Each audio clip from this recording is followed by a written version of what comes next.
Capston one finger తో touch చేస్తే revolution మొదలైనట్టే. Surekha అంశం ప్రస్తావించినప్పుడు ఊహాజనితమైన అంశాలను ప్రస్తావించకండి అని చెప్తున్నారు. పీసీసీ, ఏఐసీసీ దీనిపై నిర్ణయం తీసుకుంటుంది అన్నారు. క్రమశిక్షణా కమిటీ ప్రస్తుతము ఈ ఇష్యూను పరిశీలిస్తుంది. క్రమశిక్షణా కమిటీ ఇచ్చిన సిఫారసుల మేరకు పీసీసీ అలాగే ఏఐసీసీ నిర్ణయం తీసుకుంటుంది అన్నారు సీఎం. ఆ విషయము క్రమశిక్షణ కమిటీ పరిశీలనలో ఉంది. పార్టీ అంతర్గత విషయాలు మీడియా సమక్షంలో నేను చర్చించను. పార్టీకి సంబంధించిన అంతర్గత విషయాలన్నిటినీ పిసిసి, ఏఐసిసి క్రమశిక్షణ కమిటీ పరిశీలిస్తుంది. వాళ్ళు తీసుకునే నిర్ణయానికి పార్టీ, మీరు అందరు కట్టుబడి ఉండాలి. మీరు ఊహాజనితమైన అంశాలను ప్రస్తావించకండి. Thank you.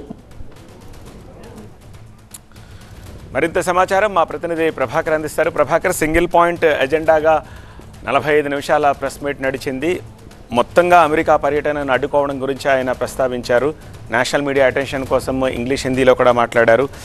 ఓవరాల్గా ఆయన వైబ్రెంట్ గుజరాత్ ఓకే చెప్పి తెలంగాణ వికసిత్ 2047 రేజింగ్ 2047కి అడ్డు చెప్పడం మాత్రమే ఇందులో నేను చూస్తున్నాను. సో ఇది నాకే కాదు, తెలంగాణకు జరిగిన అన్యాయంగా ఆయన అభివర్ణించే ప్రయత్నం చేశారు. సో దీన్ని బట్టి ఆయన కేవలం ఈ ఇష్యూ గురించి మాత్రమే ప్రెస్ మీట్ పెట్టాలని నిర్ణయం తీసుకుని వచ్చినట్టుగా అనిపిస్తోంది. అండ్ చివరిలో ముక్తాయింపుగా కొండా సురేఖ అంశం కూడా మీరు చూశారు. సో సింపుల్ పాయింట్ 1 పాయింట్లో చెప్పేశారు పీసీసీ అండ్ ఏఐసీసీ డెసిషన్ తీసుకుంటుంది అని. ఎలా చూడాల్సిన అవసరం కనిపిస్తుంది? ఎంఈఏకి సంబంధించి ఎంఈఏ ఏదైతే పర్మిషన్ డిక్లైన్ చేసిందో దాని మీద మాత్రమే సీఎం మొత్తం ఫోకస్ చేశారు. 45 నిమిషాల ప్రెస్ మీట్లో పూర్తి స్థాయిలో దాని మీదనే మాట్లాడే ప్రయత్నం చేశారు. కేవలం తెలంగాణకు సంబంధించిన రేవంత్ రెడ్డి, కాంగ్రెస్ పార్టీకి సంబంధించిన రేవంత్ రెడ్డి అవ్వడం వల్లనే దీంట్లో నా పర్మిషన్ డినై చేశారు. భూపేంద్ర పటేల్కి సంబంధించి గుజరాత్ వ్యక్తి అయినందువల్ల, బీజేపీ సీఎం అయినందువల్ల అతని పర్మిషన్ను మాత్రం అప్రూవ్ చేసి కెనడా, అమెరికా దేశాల్లో ఒక రోడ్ షోలు చేయడానికి, వైబ్రెంట్ గుజరాత్ 2047ను ప్రమోట్ చేయడానికి పర్మిషన్ ఇచ్చారు అంటూ సీఎం చెప్పారు. ఇది తెలంగాణకు ఇది కేవలం రేవంత్ రెడ్డికి జరిగిన అవమానం కాదు, ఇది తెలంగాణ ప్రజలకు జరిగిన అవమానం. సో ఇక్కడికి యూకే వరకు వెళ్ళిన నన్ను మళ్ళీ బ్యాక్ రప్పించడం కోసం కేంద్ర ప్రభుత్వం కావాలని చేసింది అని చెప్పారు. దాంట్లో భాగంగానే మీడియా అడిగిన కొన్ని ప్రశ్నలు, మందాని కానీ ట్రూడో కానీ ఇట్లాంటి వాళ్ళు అపాయింట్మెంట్స్ మీకు ఉన్నాయనే డిక్లైన్ చేశారని, జేడీ వాన్స్ లాంటి అపాయింట్మెంట్స్ ఉన్నాయని డిక్లైన్ చేశారు అని అంటే అసలు అక్కడికి వెళ్ళాక కదా అపాయింట్మెంట్స్ గురించి మాట్లాడేది. మేము ఫోకస్ చేసిన అపాయింట్మెంట్స్ అన్నీ కూడా education, sports and investments. So వీటికి సంబంధించిన అపాయింట్మెంట్స్ అన్నింటిని కూడా మేము షెడ్యూల్ చేసుకున్నాము. ఆ షెడ్యూల్లో భాగంగానే ప్రతిదీ కూడా దాన్ని మెన్షన్ చేశాము. ఎంఈఏకి రాసిన లెటర్లో కూడా దాన్ని చాలా స్పష్టంగా రాశామని కూడా చెప్పారు. సో అయినా కూడా దాన్ని టార్గెటెడ్గా రిజెక్ట్ చేశారు. సో ఇది కేవలం కక్షపూరితంగా మాత్రమే చేశారు. బీజేపీ నాయకులు చేస్తున్న ప్రచారాన్ని నేను మొత్తం వివరించడానికి, తప్పుడుతో పట్టిస్తున్న విధానాన్ని పూర్తి స్థాయిలో వివరించడానికి ఈరోజు ప్రెస్ మీట్ పెట్టాను. 2047 లక్ష్యంగా, 1 ట్రిలియన్ ఎకానమీ కాంట్రిబ్యూషన్ లక్ష్యంగా ముందుకు వెళ్తున్న మమ్మల్ని డెఫినెట్గా ఒక హ్యూమిలియేషన్ ప్రాసెస్ చేశారు అనేదైతే సీఎం రేవంత్ చెప్పదలుచుకున్నారు. 7, 8, 9 డిసెంబర్లో గ్లోబల్ సమ్మిట్ ఉంది. Last time 5 lakhs crores investments వచ్చాయి. ఇప్పుడు దానికి మించిన ఇన్వెస్ట్మెంట్స్ తీసుకురావడానికి కొన్ని అపాయింట్మెంట్స్, కొన్ని ఇన్విటేషన్స్ ఇవ్వడానికి వెళ్తున్నాము. సో వాళ్ళు ఒక 2-3 months ముందుగానే ప్లాన్ చేసుకోవాల్సి ఉంటుంది. కాబట్టి ఇంత ఎర్లీగా మేము ప్లాన్ చేసుకున్నాము. నన్ను రిజెక్ట్ చేసినప్పటికీ అధికారుల బృందాన్ని పంపించాను. వాళ్ళన్నీ ఎంఓయూలతో పాటుగా ఇన్విటేషన్స్ అన్నీ కంప్లీట్ చేస్తున్నారు అని చెప్పారు. సో మొత్తంగా సీఎం చెప్పదలుచుకున్నది, గతంలో కూడా మనం మెన్షన్ చేస్తాం, అర్జున్ ముండా, తరుణ్ గొగోయ్, వెస్ట్ బెంగాల్కి సంబంధించి మమతా బెనర్జీ, అరవింద్ కేజ్రీవాల్, భగవంత్ సింగ్ మాన్ ఇట్లాంటి ముఖ్యమంత్రుల పొలిటికల్ యాంగిల్లోనే వీరి విజిట్స్ని కూడా రిజెక్ట్ చేశారు అన్న క్రమంలో అసలు పొలిటికల్ యాంగిల్లో రిజెక్ట్ చేయడానికి ఏముంటుంది? అది యూపీఏ చేసినా, ఎన్డీఏ చేసినా దాని మీద డెఫినెట్గా అదైతే సరికాదు అనే భావనలోనే సీఎం మాట్లాడారు. ఇక కొండా సురేఖకు సంబంధించిన అంశాన్ని ప్రస్తావించినప్పుడు డెఫినెట్గా అంటే ముందు నుంచి ఒక సస్పెన్స్ అయితే ఉంది. దాదాపుగా 25-30 మంది ఎమ్మెల్యేలు, 8-9 మంది మంత్రులు, including deputy CM Uttam, Ponguleti, Tummala వీళ్ళందరూ ఉండగా డెఫినెట్గా కొండా సురేఖకు సంబంధించిన అంశం వస్తుందనేది అయితే ఎక్స్పెక్ట్ చేశారు. కాకపోతే లాస్ట్లో మాత్రం దీనిపై దీనిపైన ఏదో ఒక క్లారిటీ ఇవ్వాలి అనే అంశంలో క్లారిటీ ఇవ్వాలనే దాంతోనే సీఎం మాట్లాడారు. ఇది క్రమశిక్షణ కమిటీ దగ్గర ఉంది. క్రమశిక్షణ కమిటీ దీన్ని పరిశీలిస్తుంది. పీసీసీ క్రమశిక్షణ కమిటీ, ఏఐసీసీ దీన్ని పర్యవేక్షిస్తుంది. దీనిపైన ఊహాజనిత కథనాలు వద్దు. సో నేను ఈ వేదికపై దీని గురించి మాట్లాడడం సరికాదంటూ సీఎం చెప్పారు. సో త్వరలోనే దీనికి సంబంధించిన నిర్ణయం కూడా ఉంటుందనేది ఇండైరెక్ట్గా చెప్పారు. సో ఏ నిర్ణయం తీసుకుంటారనేది తెలియకపోయినా ఒక కంక్లూజన్ అయితే త్వరలోనే వస్తుందనే సంకేతాలు అయితే సీఎం ఇచ్చారు. రైట్ ప్రభాకర్.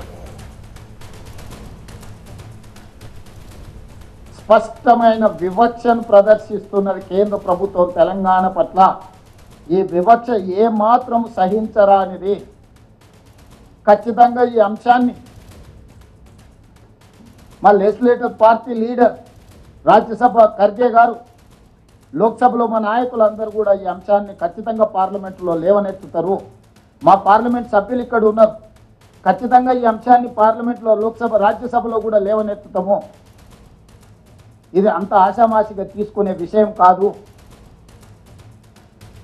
ఈ తెలంగాణ వ్యతిరేక భావజాలం నరేంద్ర మోడీ గారు పార్లమెంట్లో పదే పదే మాట్లాడినా తెలంగాణ రాష్ట్ర బీజేపీ నాయకుల మెతక వైఖరి వల్ల ఈరోజు అంత ధైర్యంతో గుజరాత్ వాళ్ళు మన అభివృద్ధిని అడ్డుకునే ప్రయత్నం చేస్తున్నారు. ఈరోజు పెట్టుబడులు తెలంగాణకు వస్తే గుజరాత్కు పెట్టుబడులు పోవేమో, గుజరాత్ అభివృద్ధికి కొంత ఇబ్బంది కలుగుతుందేమనే కుట్రతోని ఈరోజు నా పర్యటనను అడ్డుకున్నారు. కూటమి ప్రభుత్వ హయాంలో బీసీలకు తీవ్ర అన్యాయం జరుగుతోందంటూ ఆగ్రహాన్ని వ్యక్తం చేస్తున్నారు వైసీపీ బీసీ నేతలు. వెనుకబడిన తరగతులపై జరుగుతున్న అన్యాయాలను నిలదీస్తామంటూ సమరశంఖాన్ని పొడిచారు. అందులో భాగంగానే తాడేపల్లిలోని వైసీపీ కేంద్ర కార్యాలయంలో ఇవాళ బీసీ నేతలంతా సమావేశమయ్యారు. రాబోయే స్థానిక సంస్థల ఎన్నికల వ్యూహంతో పాటు రాష్ట్ర వ్యాప్తంగా నిర్వహించబోయే బీసీ రాష్ట్ర గర్జన సభల యాక్షన్ ప్లాన్ పై సుదీర్ఘంగా చర్చించారు. వైసీపీ హయాంలో 56 బీసీ కార్పొరేషన్లు ఏర్పాటు చేసి సముచిత స్థానం కల్పిస్తే కూటమి ప్రభుత్వం బీసీలకి ఉప ముఖ్యమంత్రి పదవి ఇవ్వకుండా, కార్పొరేషన్లకి చైర్మన్లుగా నియమించకుండా దగా చేస్తుందంటూ ఆగ్రహాన్ని వ్యక్తం చేశారు వైసీపీ నేతలు. స్థానిక సంస్థల ఎన్నికల్లో 34% ఉన్న బీసీ రిజర్వేషన్లను కోర్టు ద్వారా అడ్డుకున్నారంటూ మండిపడ్డారు. దీనిపై వచ్చే నెలలో విజయవాడ వేదికగా భారీ బీసీ గర్జన సభను, ఆ తర్వాత జోనల్ సమావేశాలు నిర్వహిస్తామంటున్నారు. ఇప్పుడు మనం బ్యాక్వర్డ్ క్లాస్ లీడర్స్గానే ఉన్నాం ఇక్కడ. ఇప్పుడు మనం అధికారం తీసుకురావాలంటే ఒకవైపు మన ప్రత్యర్థి బ్యాక్వర్డ్ క్లాసులకి ఆయన ఏం చేయడం లేదంటే చిత్తశుద్ధిగా లేడు. రాజకీయంగా ప్రయోజనం పొందే పనులు చేస్తుంటాడు. బట్ బ్యాక్వర్డ్ క్లాస్ పార్టీగాను, బ్యాక్వర్డ్ క్లాస్ లీడర్గాను ప్రజల మధ్యన ప్రయోజనాల్ని ప్రజాస్వామ్యంలో పొందేస్తున్నాడు. నిజంగా బ్యాక్వర్డ్ క్లాసులకి ప్రయోజనం చేసినటువంటి వ్యక్తి, ఈ రాష్ట్రంలో ఇతర ముఖ్యమంత్రులు అందరికంటే ఎక్కువ చేసినటువంటి వ్యక్తి, ఆ ముద్ర మనం వేయించలేకపోయినాం.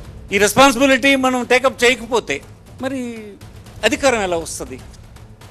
రెస్పాన్సిబిలిటీ టేకప్ చేయడం అంటే మెజారిటీ పీపుల్ని ఒప్పించగలగాలి. ఒప్పించడానికి నేనేది అగ్రవర్ణాలతో యుద్ధం చేయమని, దాడులు చేయమని, ఘర్షణ పడమని చెప్పడం అది మంచి పద్ధతి కూడా కాదు. ఎందుకంటే మనం అధికారం సాధించడానికి ఆ వర్గాల తాలుగా సపోర్ట్ కూడా మనకు కావాలి. కన్విన్స్ చేయగలగాలి. ఎస్, బ్యాక్వర్డ్ క్లాసులు చేయాల్సినటువంటి అవసరం ఉంది అనేది లీడర్గా నువ్వు కన్విన్స్ చేసే పని చేయాలి. అసోసియేట్ ఎడిటర్ హసీనా దీనిపై మరింత సమాచారం అందిస్తారు. హసీనా,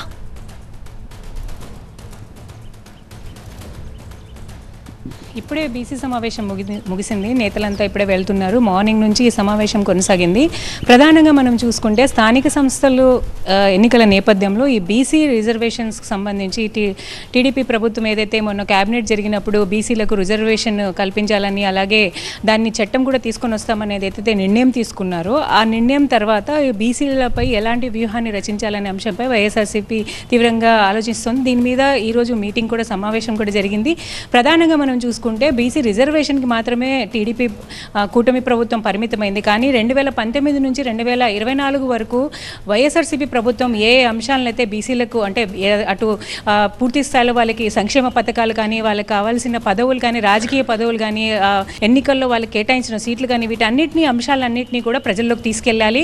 ఇది ఒక అంశం. అయితే మళ్ళీ ఇప్పుడు రానున్న ఎన్నికల్లో బీసీలకు సంబంధించి ఎంత స్థానం కల్పిస్తున్నాము, ప్రతి నియోజకవర్గంలో ఒక నేత కంపల్సరీ ఏదైనా ముఖ్య కార్యక్రమాలు ఉన్న వాళ్ళందరూ కూడా పార్టిసిపేట్ అయ్యేలాగా గ్రామ స్థాయిలో కూడా బీసీ నేతలను ఎంకరేజ్ చేసేలాగా చర్యలు తీసుకుంటున్నారు. దీనికి సంబంధించి కమిటీలు కూడా ఏర్పాటు చేయడం జరిగింది. అయితే ఇప్పుడు గత ప్రభుత్వం చేసిన అంశాలన్నింటినీ కూడా వైఎస్ఆర్సీ ప్రభుత్వం చేసిన అంశాలన్నింటినీ కూడా ప్రజల్లోకి తీసుకెళ్లడానికి కూడా పూర్తి స్థాయిలో సిద్ధమవుతున్నారు. సో దానికే బీసీ గర్జన ప్రోగ్రామ్ కూడా ఏర్పాటు చేస్తున్నారు. సో పూర్తి స్థాయిలో ఈరోజు ఏమేమి జరిగి ఏ అంశాలపై నిర్ణయాలు తీసుకున్నారు ఏంటి అనే అంశంపై మనం చూడాల్సింది. ప్రజెంట్ అయితే ఇవన్నీ కూడా ఈ వ్యూహాలన్నీ కూడా రచించారు. దీన్ని కూడా ప్రజల్లోకి తీసుకెళ్ళడానికి అయితే వైసీపీ సిద్ధమవుతుంది. Right Haseena, thank you. ఇక ఫీజు బకాయి బీజేపీ లడాయి పేరుతో టీబీజేపీ కార్యాలయంలో పార్టీ రాష్ట్ర అధ్యక్షుడు రామచంద్రరావు దీక్ష చేశారు. ఫీజు బకాయిలపై కాంగ్రెస్ మోసం చేసిందని బీజేపీ ఆరోపిస్తోంది. ఫీజు రియంబర్స్మెంట్ పై రాహుల్ సమాధానం చెప్పాలని డిమాండ్ చేస్తున్నారు బీజేపీ నేతలు. ముడుపుల కోసం మంత్రులు కొట్లాడుకుంటున్నారని విమర్శించారు రామచంద్రరావు. కాంగ్రెస్ సర్కార్ని గద్దెదించుదాం, విద్యార్థుల పవర్ ఏంటో చూపిద్దామంటూ పిలుపునిచ్చారు రామచంద్రరావు. 12,000 కోట్లకి పైగా ఫీజు రియంబర్స్మెంట్ బకాయిలు వెంటనే చెల్లించాలని డిమాండ్ చేశారు. దీక్ష పేరుతో రామచంద్రరావు హడావిడి చేస్తున్నారని, గత ప్రభుత్వం 8,000 కోట్ల బకాయిలు పెడితే ఏనాడైనా ఆందోళన చేశారా అంటూ ప్రశ్నించారు. కేసీఆర్ పై బీజేపీ ఎందుకు పోరాడలేదని అడిగారు. గత బకాయిల్ని తమ ప్రభుత్వమే చెల్లిస్తోందని, ఫీజు బకాయిలపై హైకోర్టుకి వివరించామని, విద్యార్థులపై మాట్లాడే నైతిక అర్హత బీజేపీకి లేదన్నారు ఆది శ్రీనివాస్. ఇదే అంశానికి సంబంధించి మనకి పూర్తి అప్డేట్స్ అందించడానికి మా ప్రతినిధి విద్యాసాగర్ సిద్ధంగా ఉన్నారు. విద్యాసాగర్, దీక్ష పేరిట టీబీజేపీ డిమాండ్స్ ఏంటి ఫీజు రీయింబర్స్మెంట్ పై, అలాగే కాంగ్రెస్ ఇస్తున్న కౌంటర్స్ ఏంటి? దాదాపు తెలంగాణలో 20 నుంచి 40 లక్షల మంది విద్యార్థులకు 15,000 కోట్ల ఫీజు రియంబర్స్మెంట్ బకాయిలు ఉన్నాయి. వాటిని చెల్లించకపోవడంతో విద్యార్థుల ఉన్నత చదువులకు సర్టిఫికేట్లు కావచ్చు, అదేవిధంగా ఉద్యోగాల్లో చేరేందుకు కావచ్చు తీవ్ర ఇబ్బందులు ఎదుర్కొంటున్నారు. ఇదే అంశాన్ని ప్రధాన అజెండాగా బీజేపీ ఫీజు బకాయి బీజేపీ లడాయి పేరుతోటి 2 రోజుల దీక్షకు బీజేపీ చీఫ్ రామచంద్రరావు కూర్చున్నారు. ఈరోజు ఉదయం 10:30 గంటలకు ప్రారంభమైనటువంటి ఈ యొక్క నిరాహార దీక్ష రేపు సాయంత్రం 4 గంటల వరకు కూడా కొనసాగనుంది. ఎలాంటి నిరాహార దీక్షకు సంబంధించి బీజేపీ ఎంపీలు, ఎమ్మెల్యేలు, ఎమ్మెల్సీలు అంతా కూడా వచ్చి ఆయనకి మద్దతుగా పాల్గొన్నారు. అదేవిధంగా పెద్ద ఎత్తున విద్యార్థుల నుంచి కూడా సంతకాలు సేకరించిన బీజేపీ వారందరినీ కూడా ఈరోజు దీక్షకు సంఘీభావంగా తీసుకురావడం జరిగింది. వారంతా కూడా ఉదయం నుంచి ఇప్పటి వరకు కూడా కంటిన్యూగా వస్తూ రామచంద్రరావును కలుస్తున్నారు. వారితో పాటు వివిధ సంఘాలు, వివిధ వర్గాల ప్రజలు ఏవైతే లాయర్లు కావచ్చు, డాక్టర్లు కావచ్చు, అదేవిధంగా మహిళా సంఘాలు కావచ్చు, పెద్ద ఎత్తున వారంతా బీసీ సంఘాలు వీరంతా వచ్చి ఫీజు రియంబర్స్మెంట్ విషయంలో బీజేపీ చేస్తున్నటువంటి పోరాటానికి మద్దతు తెలుపుతూ రామచంద్రరావుకు సంఘీభావం తెలిపారు. అయితే ఇక్కడ ఫీజు బకాయిలకు సంబంధించి ఏవైతే 15,000 కోట్ల బకాయిలు రావాలో వాటిని ఇమీడియట్గా రిలీజ్ చేయాలి, లేదంటే పోరాటాన్ని మరింత ఉధృతం చేస్తామంటూ గత నెల నుంచి కూడా వివిధ రూపాల్లో తమ ఆందోళన తెలియజేస్తూ వస్తుంది బీజేపీ. ఇటీవల దాదాపు 5 లక్షల సంతకాల సేకరణ తర్వాత జిల్లా కేంద్రాల్లో ఆందోళన చేశారు. ఇప్పుడు స్వయంగా బీజేపీ చీఫ్ రామచంద్రరావే నిరాహార దీక్షకు దిగడము, అయినా సరే ప్రభుత్వం దిగిరాకుంటే ఈ ఉద్యమాన్ని మరింత ఉధృతం చేసి దాదాపు లక్షల మంది విద్యార్థులతోటి సెక్రటరియట్ ముట్టడికి కూడా ప్లాన్ చేస్తామంటూ ప్రభుత్వాన్ని హెచ్చరిస్తున్న పరిస్థితి. ఏది గత ప్రభుత్వంలో ఉన్నటువంటి బకాయిలు అయితేమి ఇప్పుడున్నటువంటి బకాయిలు ఏవైనా ప్రభుత్వం చెల్లించాల్సిన అవి చెల్లించకపోవడంతో అటు బీఆర్ఎస్ ఇటు కాంగ్రెస్ చేస్తున్న తప్పిదాలతోటి పేద ప్రజల విద్యార్థుల ఎవరితో వారంతా కూడా ఇబ్బందులు ఎదురవుతున్నారన్నది ఇక్కడ బీజేపీ యొక్క వాదన. అయితే ఇక్కడ బీజేపీకి కాంగ్రెస్, అధికార కాంగ్రెస్ కూడా గట్టిగానే కౌంటర్ ఇస్తుంది. గత బీఆర్ఎస్ హయాంలో 8,000 కోట్ల బకాయిలు పెట్టిపోతే నోరు మెదపనటువంటి బీజేపీ ఇప్పుడు ఎందుకు ఈ లడాయి పేరుతోటి బడాయి చేస్తుందంటూ కూడా కాంగ్రెస్ నేతలు విమర్శలు చేస్తుంటే, తాము విద్యార్థుల పక్షాన ఏదైతే హామీలు ఇచ్చి కాంగ్రెస్ ప్రభుత్వం అధికారంలోకి వచ్చిందో వాటిని ప్రశ్నిస్తున్నాము. 2.5 ఏళ్ళు గడిచినా కూడా ఇచ్చిన హామీలు నెరవేర్చకపోగా యువతకు, ముఖ్యంగా చదువుకుంటున్న వారికి ఇచ్చినటువంటి హామీలో ఒక్కడికి కూడా అమలు చేయలేదు. విద్యార్థులను కూడా కాంగ్రెస్ పూర్తిగా మోసం చేస్తున్నటువంటి ఒక వాదనతో బీజేపీ 2 రోజుల నిరాహార దీక్ష రేపు సాయంత్రం 4 గంటలకు బీజేపీ చీఫ్ రామచంద్రరావు నిమ్మరసం తాగి దీక్షను విరమిస్తారు. ఒకవేళ అప్పటి వరకు ప్రభుత్వం స్పందించకపోతే మరొక ఉద్యమ కార్యాచరణ ప్రకటిస్తామంటూ కూడా బీజేపీ స్పష్టం చేస్తుంది. Right, thank you Vidyasagar. AE Nookaraju family ఆత్మహత్య కేసు రాజమండ్రిలో ప్రకంపనలు రేపుతోంది. ఈ కేసుకు సంబంధించి నిందితుడు సాదిక్ ఖాన్ ని కాకినాడ పోలీసులు విచారణ చేశారు. సర్పవరం పోలీస్ స్టేషన్ లో ఏఎస్పీ కిషోర్ 5 సిఐల బృందం సాదిక్ ని ఎంక్వైరీ చేసింది. సాదిక్ బెదిరింపులతోనే నూకరాజు కుటుంబం ఆత్మహత్య చేసుకుంది అన్న ఆరోపణలపై ప్రశ్నించగా తాను ఎవరిని బెదిరించలేదని చెప్పినట్టు తెలుస్తోంది. మరొక వైపు ఏఈ నూకరాజు కుమార్తె సౌజన్య రాసిన సూసైడ్ లెటర్ ఆధారంగా సాదిక్ ని పోలీసులు విచారించారు. జూలై 2న చనిపోయిన సౌజన్య భర్త జగదీష్ రెడ్డి కేసులో సాదిక్ ఖాన్ పై హత్య కేసు నమోదు చేయగా దానికి సంబంధించి కూడా పోలీసులు ప్రశ్నించారు. అసలు సౌజన్యకు సాదిక్ ఖాన్ ఎలా పరిచయం? సౌజన్య భర్త జగదీష్ రెడ్డి ఎలా చనిపోయారు? జగదీష్ రెడ్డి మరణంలో సాదిక్ ఖాన్ పాత్ర ఏంటి? ఇలాంటి కోణాల్లో కాకినాడ పోలీసులు ప్రాథమికంగా విచారించారు. 2 సూసైడ్ నోట్ల ఆధారంగా కేసులు నమోదయ్యాయన్నారు కాకినాడ ఎస్పీ బిందు మాధవ్. రాజమండ్రి 2 టౌన్లో ఒక కేసు, తూర్పుగోదావరి జిల్లా సర్పవరం పిఎస్లో మరొక కేసు నమోదైనట్టు తెలిపారు. భర్తని చంపారు అదొకటి ఉంది, ఇది కాకుండా ఇంకా బెదిరింపులు ఉన్నాయి. ఇవన్నీ ఇంక్లూడ్ చేసాం ఎఫ్ఐఆర్లో ఆల్రెడీ. వాటిలో ఏమేమి ప్రూవ్ అయితే ఇన్వెస్టిగేషన్లో వాటన్నిటి మీద ఛార్జ్ షీట్ చేయడం జరుగుతుంది. భాస్కర్ రెడ్డి గారు కంప్లైంట్ ఇచ్చారు, దాని మీద ఎఫ్ఐఆర్ రిజిస్టర్ చేశాం. సో ఫార్ ఇన్వెస్టిగేషన్లో రివీల్ అవ్వలేదు, ఫర్దర్గా వస్తే ఇంక్లూడ్ చేస్తాం వాళ్ళని కూడా. అందులో రాసుందండి, వీఆర్ ఇన్వెస్టిగేటింగ్ ఆన్ ఇట్. రిలేషన్లో ఉన్నారండి, ఇద్దరు కలిసి కొన్ని రోజులుగా they have been together, that is the relation. Reyans Reddy 1-2 సార్లు వాళ్ళ మదరు సాదిక్ రెడ్డి ఇద్దరు గొడవ పడుతుండగా చూశానని చెప్పారండి. రాజమండ్రి జీజీహెచ్లో వైద్య పరీక్షల తరువాత సాదిక్ ఖాన్ ని కోర్టులో హాజరుపరచబోతున్నారు. సాదిక్ కి కోర్టు రిమాండ్ విధించే అవకాశం ఉంది. దీంతో సాదిక్ కస్టడీకి పోలీసులు కోర్టులో పిటిషన్ దాఖలు చేయబోతున్నారు. అప్డేట్స్ మా ప్రతినిధి సత్య అందిస్తారు. సత్య, ప్రాథమిక విచారణలో సాదిక్ అసలు నోరు విప్పాడా? తనకు సంబంధం లేదు, తను బెదిరింపులకు దిగలేదు అని చెప్తున్నాడు. మరి ఆ కుటుంబం ఆత్మహత్య తరువాత ఎందుకు మాయమైపోయాడు సాదిక్? ఈ ప్రశ్నకి ఏం సమాధానం చెప్పాడు? అంటే అన్ని కోణాల్లోని కూడా దర్యాప్తు ప్రారంభించిన తర్వాత ఉత్తరప్రదేశ్ మిరాట్లోని మొత్తం 10 బృందాలు గాలించి సాదిక్ ఖాన్ అదుపులోకి తీసుకుని ఈరోజు మీడియా ముందు ప్రవేశపెట్టారు జిల్లా ఎస్పీ బిందు మాధవ్. అయితే కొద్దిసేపటి క్రితమే 14 రోజుల పాటు రిమాండ్ విధించారు. ప్రెస్ మీట్ అయిన అనంతరం నిందితుడిని కోర్టులో హాజరుపరిచారు. జిల్లా జడ్జి 14 రోజుల పాటు రిమాండ్ విధించింది. అయితే 14 రోజుల రిమాండ్ అనంతరం మధ్యలో కానీ కస్టడీ పిటిషన్ వేసే అవకాశం కనిపిస్తుంది. కస్టడీ పిటిషన్ వేసిన తర్వాత మళ్ళీ ఇక్కడే పోలీసు అంటే ప్రత్యేక బృందం ఆధ్వర్యంలో విచారణ చేపట్టబోతున్నారు. అయితే ఇప్పుడు ప్రాథమికంగా వచ్చినటువంటి అంశాల ప్రకారం మాత్రమే కేసు నమోదు చేసాం. అది ఒకటి, తూర్పుగోదావరి జిల్లా రాజమండ్రి 2 టౌన్ పోలీస్ స్టేషన్లో 143/2026 బిఎన్ఎస్ కింద కేసు నమోదైతే కాకినాడ జిల్లా సామర్లకోట పోలీస్ స్టేషన్లో 260/2026 బిఎన్ఎస్ కింద కేసు నమోదు చేసినట్లయితే ఎస్పీ బిందు మాధవ్ వివరాలు వెల్లడించాడు. అయితే ప్రాథమికంగా ఇప్పుడు ఉన్నటువంటి ఆధారాల ప్రకారం అయితే మాత్రం ఆత్మహత్య చేసుకున్నటువంటి నూకరాజు రాసినటువంటి సూసైడ్ లెటర్తో పాటు అలాగే కోడలు సౌజన్య రాసినటువంటి సూసైడ్ లెటర్ ఆధారంగా ప్రస్తుతానికి నిందితుడిని విచారించినట్టుగా తెలుస్తుంది. ఇందులో ఎంతవరకు వాస్తవం ఏంటనేది ప్రత్యక్షంగా ఫిర్యాదులు అందిన తర్వాత అంటే ప్రాథమికంగా మేము దర్యాప్తు చేస్తున్నాం తప్ప ఎవిడెన్స్ అనేది ఇంకా మాకు పూర్తిగా దొరకలేదు. ఎందుకంటే ప్రస్తుతం వైద్య రికార్డుల ఆధారంగా కానివచ్చు, కాల్ రికార్డు ఆధారంగా కానివచ్చు, సీసీ ఫుటేజ్ రికార్డు ఆధారంగా కానివచ్చు, అంటే మొత్తం అంతా కూడా టెక్నికల్ ఆధారంగా ప్రస్తుతానికైతే మాత్రం ఈ 4 కోణాల్లోని పోలీసులు దర్యాప్తు చేసి నిందితుడిని అయితే మాత్రం పలు బిఎస్ఎన్ఎల్ సెక్షన్ల కింద కేసు నమోదు చేసి రిమాండ్కి పంపించినట్లుగా అయితే ఎస్పీ తెలిపినటువంటి పరిస్థితి. అయితే ఈ కోణాల్లో ఎవరైతే సౌజన్యకి 2 ఏళ్ల క్రితం పరిచయమైనట్లుగా అయితే మాత్రం నిందితుడు విచారణలో వెల్లడించినట్టుగా తెలుస్తుంది. అందులో భాగంగానే అంటే ఎవరైతే సౌజన్య భర్త జగదీష్ రెడ్డికి సంబంధించినటువంటి మరణానికి సంబంధించి ఏదైతే లిక్విడ్ రూపంలో ఎక్కడి నుంచో కెనడా నుంచి ఒక పాయిజన్ తెప్పించి అది ఒక హాస్పిటల్లో దానికి ఎక్కించినట్టుగా అడిగిన ప్రశ్నకు సంబంధించి పలు ఆరోపణలు చేస్తూ ఉంటారు. ఆరోపణలు మనం అన్ని తీసుకోవాల్సిన అవసరం లేదు. కేవలం ప్రస్తుతానికైతే మాత్రం సూసైడ్ లెటర్ ఆధారంగా మాత్రమే మనం ముందుకు వెళ్తున్నాం కాబట్టి ఆ రకంగా ప్రాథమికంగా మేము ముందుకు వెళ్తున్నాం.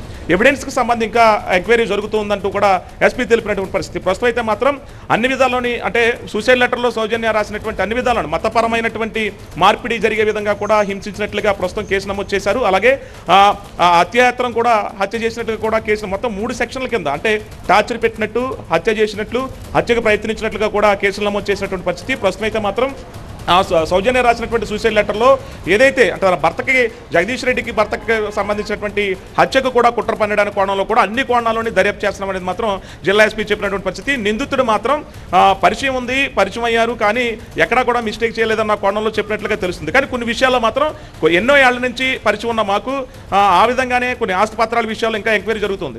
ఆస్తి పత్రాలు కానివచ్చు, బంగారం కానివచ్చు, కొన్ని స్థలాలు రావులపాలెంకి సంబంధించినటువంటి జగదీష్ రెడ్డి రావులపాలెంలో ఉన్నటువంటి స్థలం ఇతని పేరు మీద రాసుకోవడం, ఇవన్నీ కూడా జగదీశ్వర్ రెడ్డి తండ్రి భాస్కర్ రెడ్డి ఇచ్చినటువంటి ఫిర్యాదును కూడా అందుబాటులోకి తీసుకున్నాము. ప్రస్తుతం మళ్ళీ కస్టడీకి తీసుకున్న తర్వాత ఏం చెప్పబోతున్నాడు అది సాదిక్ ఖాన్ అనేది అప్పుడు ప్రాథమికంగా సెక్షన్లు మారుతాయి, నిందితుడికి శిక్ష పడబోతుంది అనేది మాత్రం ఎస్పీ చెప్తున్నారు. రైట్, థ్యాంక్ యూ సత్య. ఇక ఫైట్ ఫైవ్ లో ఫైనల్ స్టోరీ చూద్దాం. హైదరాబాద్లోని గచ్చిబౌలి అంజయ్య నగర్లో 50 గజాల స్థానంలో నిర్మించిన 7 అంతస్తుల భవనం కూలడంతో అధికారులు అలర్ట్ అయ్యారు. నిబంధనలకు విరుద్ధంగా వ్యవహరించిన టౌన్ ప్లానింగ్ బిల్డింగ్ ఆఫీసర్ని సస్పెండ్ చేయడమే కాదు, మొత్తం టౌన్ ప్లానింగ్ అధికారులతో సమావేశమయ్యారు Cyberabad municipal corporation commission. Town planning అధికారులతో సైబరాబాద్ మున్సిపల్ కార్పొరేషన్ కమిషనర్ సృజన భేటీ అయ్యారు. అక్రమ నిర్మాణాలపై ఉక్కుపాదం మోపాల్సిందేనంటూ అధికారులకు ఆదేశాలు ఇచ్చారు. డబ్బులు తీసుకుని ఫిర్యాదులు, అక్రమ నిర్మాణాలు పట్టించుకోకపోతే చర్యలు తప్పవంటూ వార్నింగ్ ఇచ్చారు. అక్రమాలకు పాల్పడ్డట్లు తేలితే సస్పెండ్ చేయడానికి కూడా వెనకాడమన్నారు సృజన. 70 గజాల్లో 7 మీటర్లకు మించి నిర్మాణాలుంటే కూల్చేయాల్సిందే అంటున్నారు. ఎస్ఐఆర్తో పాటు ఇతర పనులున్న అక్రమ నిర్మాణాలని గుర్తించాల్సిందే అని చెప్పారు. ఇటు నిర్మాణ దశలో ఉన్న 28 భవనాలకు ఇప్పటికే నోటీసులు ఇచ్చారు టౌన్ ప్లానింగ్ అధికారులు. ఒక భవనాన్ని సీజ్ చేసి 9 అక్రమ నిర్మాణాల్ని కూల్చేశారు. అంజయ్యనగర్లో అక్రమ నిర్మాణాలకు సంబంధించి ప్రజల్ని ఇంతకు ముందే హెచ్చరించామన్నారు కమిషనర్ సృజన. ప్రస్తుతం కూల్చివేతలు జరుగుతున్న బిల్డింగ్లపై ఇంతకు ముందే ఫిర్యాదులు అందాయన్న ఆమె వాటిపై కోర్టు ప్రొసీజర్ ప్రకారం ముందుకెళ్తున్నామన్నారు. లైన్ తప్పిన అధికారులకు శిక్ష తప్పదంటున్నారు.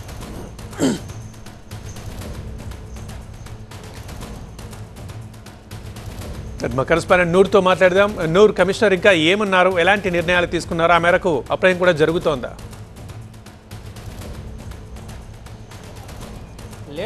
లేటెస్ట్గా ఇద్దరు ప్రాణాలు పోయిన తర్వాత అధికారులు అయితే ఏసీ రూముల్లో నుంచి ఈరోజు ప్రభుత్వ వాహనాల్లో సైబరాబాద్ మున్సిపల్ కమిషనర్ పరిధిలో ఉన్న అన్ని ఏరియాల్లో ఆల్రెడీ సర్చ్ ఆపరేషన్ నిర్వహిస్తున్నారు. నిర్వహించిందే కాదు, ఆల్మోస్ట్ 25 భవనాల దాకా వాళ్ళకి నోటీసులు కూడా ఇచ్చారు. వీళ్ళు ఎలాంటి అనుమతులు తీసుకోలేదు, రూల్స్ విరుద్ధంగా వీళ్ళు భవనాలు నిర్మిస్తున్నారని వాళ్ళకైతే నోటీసులు జారీ చేశారు. మరోవైపు కూడా ఒక భవనాన్ని ఆల్రెడీ సీజ్ చేశారు. మరి 8-9 భవనాల వరకు కూడా కూల్చివేశారు. కూల్చివేయడం అంటే ఆషామాషిగా ఏదో గోడలో కూల్చేసి ఫోటోలు, వీడియోలు అయితే అధికారులు అయితే జారీ చేశారు. సాధారణంగా ఇలాంటి ప్రాసెస్ ఎప్పుడు నడుస్తుంటుంది. కానీ ఈరోజు అయితే పెద్ద ఒక సర్చ్ ఆపరేషన్ అయితే సైబరాబాద్ ప్రతి గల్లీలో అధికారులు అయితే ఏసీ రూములు వదిలేసి ప్రభుత్వ వాహనాల్లో తిరిగారంటే ఏదో ఒక చోట ఒక పెద్ద ఆపరేషన్ రాబోయే రోజుల్లో చేయబోతున్నారని కూడా మనకు అర్థమవుతుంది.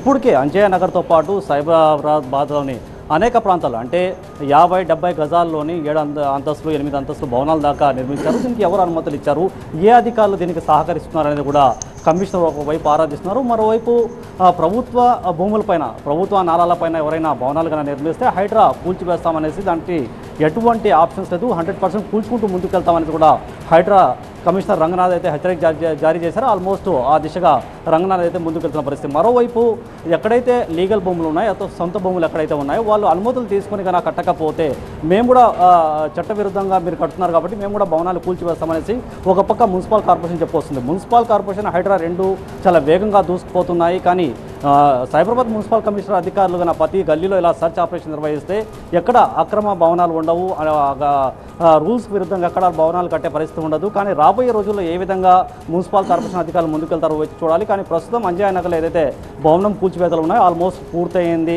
ఈ పక్కలో అంటే సాజిద్ ఖాన్కి సంబంధించిన భవనాలే 8-10 దాకా ఉన్నాయి. అతని పైన కూడా గతంలో కూడా ఇతర పిట్టి కేసులు కూడా ఉన్నాయి. చాలామంది అతని పైన కంప్లైంట్ చేసినప్పుడు కూడా అతను స్థానికులతో గొడవ పడ్డాడు. ఆ ఫిర్యాదులు కూడా ఇప్పుడు పోలీసు అధికారులు అయితే బయటకు తీసుకున్నారు.